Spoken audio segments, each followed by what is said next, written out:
ज़ैतून अल्लाह ताला की दी हुई एक बहुत बड़ी नेमत है और बिलाशुबा इसके अंदर बहुत सी बीमारियों के लिए शिफा है।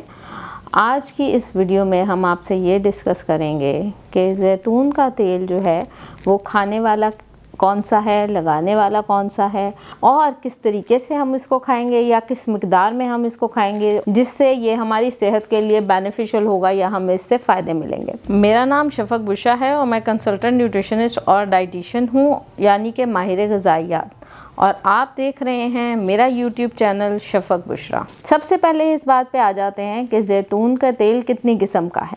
हमें लगता है कि मार्केट में एक ही किस्म का ज़ैतून का तेल मौजूद है, लेकिन ऐसा हरगिज़ नहीं है।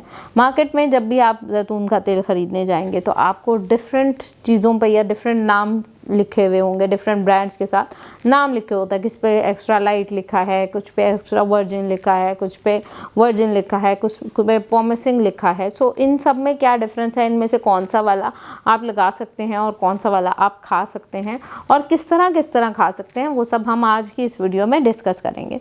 सो एक्स्ट्रा लाइट या एक्स्ट्रा वर्जिन ऑलिव ऑयल होता है। जब आप ज़ैतून को फर्स्ट प्रेस करते हैं, जो सबसे पहले तेल निकलता है वो आपका एक्स्ट्रा वर्जिन या एक्स्ट्रा लाइट ऑयल है। उससे क्या होता है कि सबसे पहला प्रेस्ड करता जो ओरिजिनल प्योर तेल ज़ैतून के फल से निकल रहा है वो आपका extra light, extra virgin. This is rich in antioxidants. इसके अंदर फाइटोकेमिकल्स हैं। आपके दिल के मरीज़ों के लिए, जोड़ों के मरीज़ों के लिए, आपके जिनके कोलेस्ट्रॉल के इश्यूज़ हैं उन सब के लिए, आपकी एक नॉर्मल इंडिविजुअल अगर extra virgin, extra olive oil जो है या एक्स्ट्रा लाइट ऑलिव ऑयल लेता है तो उसके बहुत ज़्यादा फ़ायदे हैं। नेक्स्ट, जब उसी दोबारा जो ज़ैतून जो निकला हुआ ऑलिव ऑयल है जो एक्स्ट्रा लाइट है, पहला तेल निकलने के बाद उसको दोबारा प्रेस किया जाता है। उस दोबारा की प्रेसिंग के प्रोसेस से जो दोबारा ज़ैतून का तेल निकलता है वो होता है आपका वर्जिन ऑलिव ऑयल। ठीक है, सो वो ऑलिव ऑयल जो है वो आप इस्तेमाल करते हैं। फिर वही चीज़ के सैलेड की ड्रेसिंग में उसके टेम्परेचर को ध्यान रखने में हम इसको डिफरेंट उसमें इस्तेमाल करते हैं। जैसे स्टर फ्राई करने के लिए वेजिटेबल्स हम जो है ये वाला ऑलिव ऑयल जो है वो इस्तेमाल कर सकते हैं।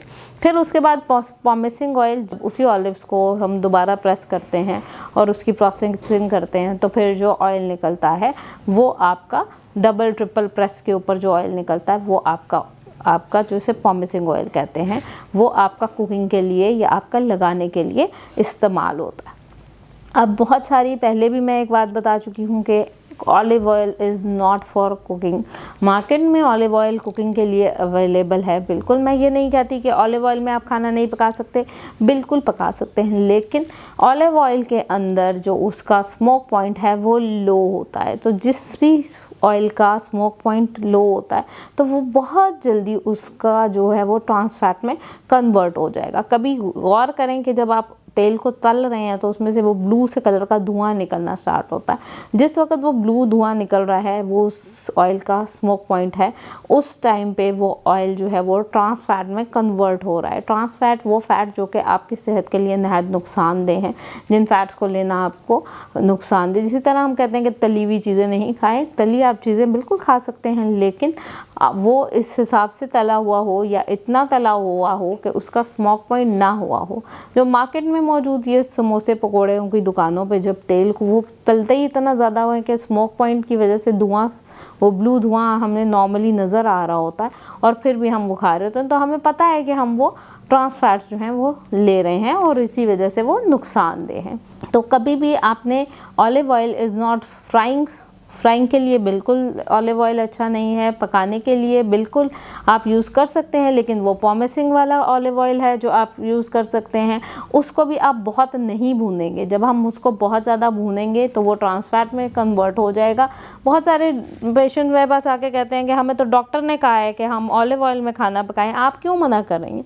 मैं इसीलिए मना करती हूँ कि क्योंकि पाकिस्तानी कुकिंग स्टाइल्स ऐसे हैं कि जब हम ज़्यादा ऑलिव ऑयल को हम पकाते हैं तो उसका भून के हम उसका स्मोक पॉइंट से ऊपर पका लेते हैं। जब वो स्मोक पॉइंट से ऊपर पक जाता है तो क्या हो रहा है कि वो उसको हम अपने आप को जहर खिला रहे हैं, हम उन्हें ट्रांस फैट्स में कन्वर्ट करके वो ट्रांस फैट्स खुद ले रहे हैं। तो वो हमारे लिए, सेहत के लिए, हमारे दिल के लिए बहुत ही नुकसानदेह है। तो कोशिश करें कि ऑलिव ऑयल अगर आप एक्स्ट्रा लाइट या एक्स्ट्रा वर्जिन ले रहे हैं तो सैलेड बना के उसकी ड्रेसिंग में इस्तेमाल करें, वो आपको नुकसान नहीं देगा।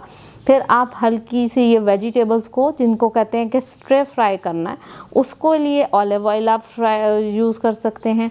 फिर जो चीज़ें आपने शैलो फ्राई करनी है, मतलब बहुत लाइट ऑयल में, जिस तरह कोई कबाब तल रहे हैं या आप कोई नगेट्स वगैरह हल्के बना रहे हैं, डीप फ्राइंग में के लिए नहीं, लेकिन हल्की सी शैलो फ्राइंग में नॉन स्टिक पैन के लिए अगर आप पका रहे हैं, और हल्के आंच पे हमेशा ऑलिव ऑयल के अंदर पकाना है जो भी आपने पकाना है, कि उसका स्मोक पॉइंट जो है वो रेज ना हो या वो नुकसान ना आपको दे। तो फिर ऑलिव ऑयल कभी भी आपको नुकसान नहीं देगा। लेकिन अगर आप ये करेंगे कि आप ऑलिव ऑयल जो है उसको सही भून रहे हैं, तो आप अपने साथ ज़्यादती कर रहे हैं, अपनी सेहत के साथ ज़्यादती कर रहे हैं। तो कोशिश ये करें कि ऑलिव ऑयल जो है वो आप एक्स्ट्रा वर्जिन ऑयल यूज़ करें।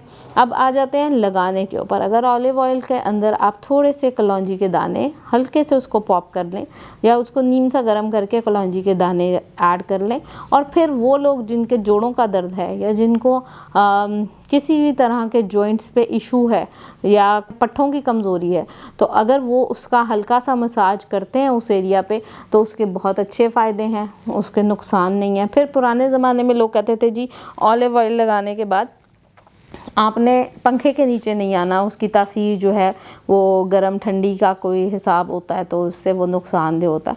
तो बिल्कुल पुराने ज़माने की, क्योंकि ऑलिव ऑयल का एक अपना हीट है जो कि प्रोड्यूस होती है, इसलिए मैं कह रही हूँ कि ऑलिव ऑयल के अंदर थोड़ी सी कलौंजी ऐड कर लें तो वो फिर कभी भी नुकसान नहीं देगा।